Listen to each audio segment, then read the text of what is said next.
الحمدللہ، ایک اور دن کی شروعات، فجر کا وقت آ گیا ہے اور اللہ تعالیٰ فرماتے ہیں وَالصُّبْحِ اِذَا تَنَفَّسَ، یعنی قسم ہے صبح کے سانس لینے کی۔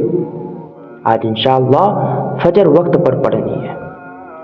یہ صبح کی ٹھنڈی ہوا، یہ سکون دل کو اللہ کی طرف کھینچ رہی ہے۔ فجر وہ نماز ہے جس کے بارے میں حدیث میں آتا ہے فجر کی نماز منافقین پر سب سے بھاری ہے، لیکن مومن اس وقت اللہ کے سامنے حاضر ہوتا ہے۔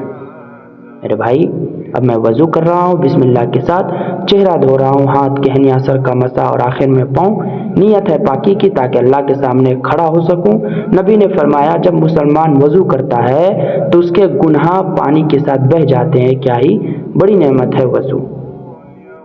الحمدللہ، نماز فجر ادا ہو گئی، دل کو ایک عجیب سکون ملا، اور اللہ کے کلام سے بڑھ کر کوئی چیز دل کو زندہ نہیں کرتی، اس لیے نماز کے بعد تھوڑی دیر قرآن کی تلاوت کی۔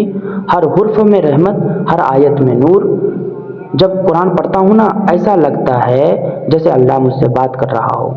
یہی وہ لمحہ ہے جو انسان کی زندگی بدل دیتے ہیں۔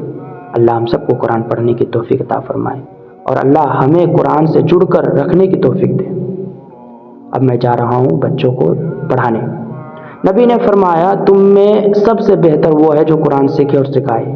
ان بچوں کے چہرے پر معصومیت دیکھ کر دل خوش ہو جاتا ہے۔ سوچتا ہوں شاید انہی میں سے کوئی کل حافظ، قاری یا دین کا خادم بنے، اور اس میں میرا بھی ایک چھوٹا سا حصہ شامل ہو جائے۔